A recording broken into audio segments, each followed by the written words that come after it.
ఒక చిన్న గ్రామంలో టిమ్మీ అనే చిన్న ఎలుక ఉండేది. అది చిన్నగా ఉండే కాని చాలా చురుకుగా ఉండేది. ఒకరోజు టిమ్మీ ఓ రైతు ఇంట్లోకి తొంగి చూశాడు. లోపల పెద్ద పన్నీర్, చీజ్ ఉంది. కాని పక్కనే ఒక నల్ల పిల్లి నిద్రపోతూ ఉంది.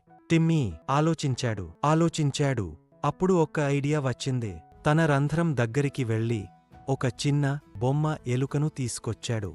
అది నెమ్మదిగా తోసుకుంటూ రైతు ఇంట్లోకి పంపాడు.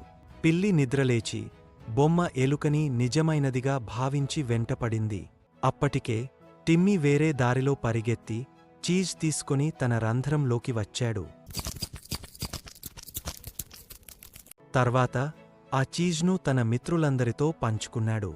అప్పుడు టిమ్మీ చిరునవ్వుతో, మనము చిన్నవారైనా తెలివిగా, మంచి మనసుతో ఉంటే విజయం మనదే అని అన్నాడు.